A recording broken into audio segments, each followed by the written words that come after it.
Señor esté con vosotros. Lectura del Santo Evangelio según San Marcos. Gloria a ti, Señor. En aquel tiempo Jesús salió de nuevo a la orilla del mar. Toda la gente acudía a él y les enseñaba. Al pasar vio a Leví, el de Alfeo, sentado al mostrador de los impuestos, y le dice: sígueme. Se levantó y lo siguió. Sucedió que mientras estaba él sentado a la mesa en casa de Leví, muchos publicanos y pecadores se sentaban con Jesús y sus discípulos, pues eran ya muchos los que lo seguían. Los escribas de los fariseos, al ver que comía con pecadores y publicanos, decían a sus discípulos: ¿por qué come con publicanos y pecadores? Jesús lo oyó y les dijo: no necesitan médico los sanos, sino los enfermos. No he venido a llamar a justos, sino a pecadores. Palabra del Señor. Gloria a ti, Señor Jesús. La primera lectura nos pone esta elección como rey por parte de Samuel a Saúl, y aquí si leemos los textos precedentes y todo, vemos, todo lo que hemos viendo estos días, un desastre por parte de Israel, que quiere ser como los otros pueblos. Ay, Señor, cuando se dicen estas cosas, también las hemos vivido aquí, ¿no? Los otros países también hacen esto. O el aborto, si los demás países al aborto, pues nosotros también. Si hemos de destrozar la familia, pues también, como lo hacen en los demás países. Si hemos de aprobar el matar a también los demás países se acepta la eutanasia, nosotros hemos de aceptar la eutanasia. Y dices, ese juego de porque los otros lo hacen recuerda aquello de las madres a sus hijos.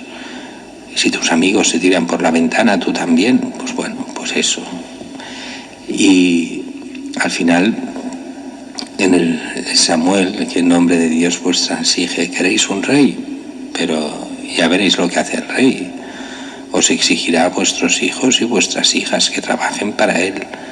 Os hará pagar el diezmo de todo lo que ganáis y de vuestras tierras. Lo tendréis, en el fondo les viene a decir, el rey será un tirano y lo tenéis que soportar porque lo habéis elegido vosotros. Sí, queremos rey. Y Samuel les hace ver que en el fondo lo que no quieren es a Dios. Ese es el problema. Prefieren un rey que les ponga leyes humanas a tener al que les pone las leyes de Dios, mucho más suave, pero mucho más interior. La ley de los hombres es externa, pero obliga a todo. La ley de Dios es interna, pero obliga menos. Obliga internamente, sí, pero en las cosas de fuera da mucha más libertad, en aquello que no tiene que ver con directamente o con la fe o con el bien común. Pero eso sería toda una historia casi para unos ejercicios espirituales. El Evangelio de hoy es la vocación de Leví. Leví es Mateo. Mateo y Leví son la misma persona. Pero aquí hay cosas que nos dan pistas para entender lo que no se dice. Si uno coge el texto, aparentemente dice: al pasar vio a Leví, el de Alfeo, sentado al mostrador de los impuestos, y le dice: sígueme. Se levantó y lo siguió. ¿Pasó realmente así? Sí, pasó así, pero ¿solo eso? ¿O hay más? El mismo Evangelio antes, en el capítulo anterior, nos dice: pasó donde estaban las barcas, vio a Pedro y Andrés, los llamó y les siguieron, lo dejaron todo. Y aparentemente en este Evangelio no se dice nada de antes, como si no se conociesen. Y por el Evangelio de Juan sabemos que ya eran discípulos de Jesús. Y aquí parece que pasa algo parecido, porque dice: sucedió que mientras estaba él sentado a la mesa en casa de Leví, muchos publicanos y pecadores se sentaban con Jesús y sus discípulos, pues eran ya muchos los que lo seguían. Todo eso hace pensar que Leví ya era discípulo de Jesús, pero un discípulo en el sentido de que había ido a enseñanzas de Jesús, al menos con curiosidad. Leví es un judío, aunque le traten como un extranjero porque es cobrador de impuestos, pero es judío. Y parece que esperaba también al Mesías y ha ido a las cosas de Jesús. Jesús lo conoce bien por dentro y le llama. Y dice que invita a esta cena o esta comida en casa de Leví, en casa de Mateo. Y claro, ¿quiénes hay allí? Si Mateo está para ser apóstol, pues está para el apostolado con los suyos. Lógicamente sus amigos y compañeros están sentados a la mesa.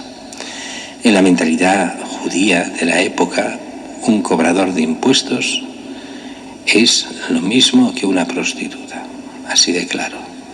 Son gente traidora al pueblo, es gente pecadora por antonomasia, así que no se puede tener contacto con los cobradores de impuestos. Estar con ellos es ser impuro, es pecado, en la mentalidad de ellos. Y entonces por eso preguntan los escribas y los fariseos, al ver que come con pecadores y publicanos, dicen, ¿por qué lo hace? Y entonces aquí viene la respuesta de Jesús, que aunque a muchos les cuesta verlo, a mí me parece evidente. Es el doble sentido de esta frase de Jesús. No necesitan médicos los sanos, sino los enfermos. No he venido a llamar a justos, sino a pecadores. Tiene un sentido que es el evidente. ¿Quién necesita al médico? Los enfermos. ¿Quiénes están enfermos del pecado? Los pecadores. Pues Jesús va a los pecadores para limpiarles del pecado. Bien. Aparentemente esta es lo que quiere decir y lo que dice. Pero a mí siempre me ha parecido que aquí hay una crítica mordaz mucho más importante. Y es cierto, Jesús va a los pecadores para que se conviertan. Pero el gran problema es los que se creen justos, los fariseos, que no se pueden convertir porque ellos ya se creen convertidos y buenos y justos. Así que Dios no puede hacer nada por ellos porque se creen buenos. Que no nos pase a nosotros, que con que nos creemos tan buenos seamos incapaces de ver la voluntad de Dios y de tirar por ella. Por eso esa conversión continua de los cristianos. Sí, ya intentamos ser cristianos y buenos cristianos, o al menos espero que sea así de cada uno de nosotros. Pero siempre necesitamos día a día ver lo que vamos haciendo. Realmente si nos apartamos de Dios, volver a redil, ir analizando nuestra vida si es concorde a lo que Cristo enseña. Y nunca considerarnos del todo justos, ni mucho menos. Como los santos se consideraban pecadores y eran los malos. Y de esta forma podemos llegar a ser buenos sabiendo que el único bueno es Dios mismo.